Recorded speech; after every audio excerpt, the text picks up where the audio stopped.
तर कॉम्प्रेशनला मराठीमध्ये एक्झॅक्ट त्याला करुणाशब्द असं बऱ्याचदा वापरण्यात येतो, पण एक्झॅक्ट त्याचं मिनिंग तसं होत नाही. त्यामुळे कॉम्प्रेशन काय ते थोडंसं आपण समजून घेऊया. पण कॉम्प्रेशन समजायचं असेल तर आपल्याला आणखी दोन शब्द पॅरलल समजून घ्यावे लागतील. ते समजले की मग आपल्याला कॉम्प्रेशन समजायला सोपं आहे. तर ते दोन शब्द आहेत. पहिला शब्द सिम्पथी, दुसरा शब्द एम्पथी आणि तिसरा शब्द कॉम्प्रेशन. मग सिम्पथी म्हणजे काय? तर सिम्पथीला मराठीमध्ये पर्यायी शब्द आहे सहानुभूती. एम्पथीला मराठीमध्ये पर्यायी शब्द आहे समानानुभूती. तर सहानुभूती आणि समानानुभूतीमध्ये काय फरक आहे? हा फरक समजून घ्यायचा असेल तर एक छोटीशी गोष्ट आपल्याला समजून घ्यायला आहे. ती गोष्ट मी मुद्दा तुम्हाला सांगतो, जेणेकरून या दोन गोष्टीचा फरक आपल्याला कळायला मिळतो. मित्रांनो, लैला मजनू तुम्ही ऐकलं असेल. असा शब्द काढला काहींच्या चेहऱ्यावर हास्य फुललं, त्यातून लक्षात येते की नक्कीच ऐकलं असेल. लैला मजनूला तुम्ही ज्या पद्धतीने ऐकलं त्या पद्धतीप्रमाणे किंवा कदाचित वेगळं लैला मजनू तुम्हाला सांगतो, पण या दोन गोष्टी समजून घ्यायच्या अर्थाने समजून घ्या. लैला आणि मजनू. हा मजनू म्हणजे एकदम सामान्य घरचा, सामान्य दिसणारा, सामान्य त्याची परिस्थिती असणारा असा तो एक आशिक. आणि लैला म्हणजे खूप सुंदर राजकन्या, राजाची मुलगी आणि सगळी राजवैभव अशी. ज्या लैला आणि मजनूचं एकमेकांसोबत प्रेम झालं आणि जसं नेहमी पिक्चरमध्ये घडतं तसं त्यांच्यासोबतही घडलं की बापाला ते प्रेम मान्य नव्हतं आणि बापाला ते प्रेम मान्य नसल्यामुळे त्यांचं ते प्रेम होऊ नये किंवा ते विभक्त व्हावे यासाठी बापाने जे जे करायचं ते सर्व केलं, पण ते काही त्याला यश आलं नाही. मग सगळ्यात शेवटचं म्हणून त्याने त्या जी काही लैला होती तिचं लग्न लावून टाकलं दुसऱ्या राज्यामध्ये आणि तिचं लग्न झाल्याने ती दुसऱ्या राज्यामध्ये गेली. पण मजनूने काही तिचा साथ सोडला नाही, तो त्या राज्यामध्ये तिच्या मागे मागे परत गेला. मग बापाने जे जे काही पैतरे आजमावले होते ते सगळे तिच्या नवऱ्याने पण करून पाहिले आणि तरी पण ते एकमेकापासून दूर जायला तयार नाही. अशा सगळ्या परिस्थितीमध्ये तो एक दिवस हताश झाला आणि हताश होऊन तो त्या प्रधानाला तो बोलला की प्रधानजी, उस मजनू में ऐसा क्या है, उस मजनू में ऐसा क्या है जिसे लैला छोड़ने के लिए तयार नहीं.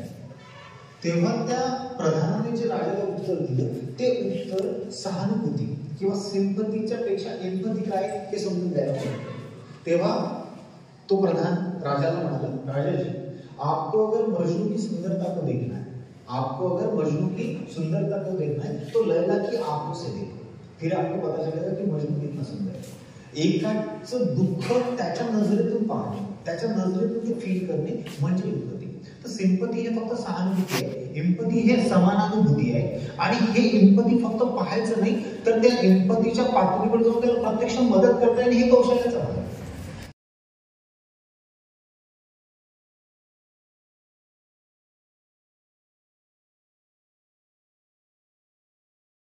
पहिले 10 असतील, 15 असतील, 20 असतील, 25 असतील, या देशांमध्ये जे शिक्षण प्रणाली राबवत होते त्या पद्धतीचे आपल्याकडे आणणं गरजेचं होतं. पण दुर्दैव असं झालं की ही परीक्षाच आपल्याकडे बंद करून